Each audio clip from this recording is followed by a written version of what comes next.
Juriste salarié d'un avocat, d'une association ou d'une société d'avocats, d'un office d'avoué ou d'un avocat au Conseil d'État et à la Cour de cassation. Sont visés les juristes justifiant de 8 ans ou moins de pratique professionnelle en cette qualité postérieurement à l'obtention du titre ou diplôme mentionné au deuxième de l'article 11 de la loi du 31 décembre 1971. Les juristes travaillant dans des cabinets d'avocats ont été autorisés par le décret du 4 novembre 2005 de bénéficier de la dispense de l'article 98 du décret du 27 novembre 1991. Cette possibilité avait été accordée à un certain nombre de juristes d'entreprise depuis 1991, mais les juristes exerçant en cabinet d'avocats en avaient été exclus. En effet, la jurisprudence considère que le juriste d'entreprise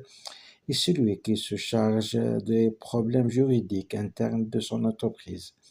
et non celui qui fournit des prestations à la clientèle de l'entreprise aux clients d'un cabinet, par exemple. En outre, cette exclusion était justifiée par la volonté de conserver une certaine unité à la formation et à la filière d'accès à la profession.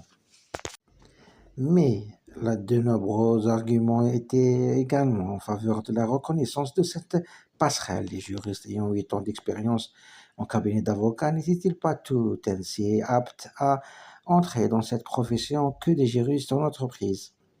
À la suite d'une procédure de consultation, une réforme a été décidée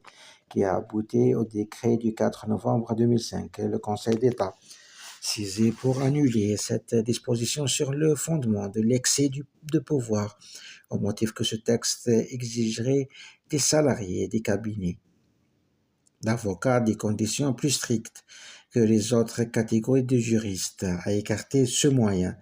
décidant qu'en exigeant des juristes salariés des cabinets d'avocats qu'ils aient obtenu le titre ou le diplôme prévu par la loi du 31 décembre 1971 avant le début de l'exercice de leur pratique professionnelle, alors qu'une telle condition d'antériorité n'est prévue ni dans le cadre des juristes d'entreprise, ni dans celui des juristes attachés à une organisation syndicale. Le pouvoir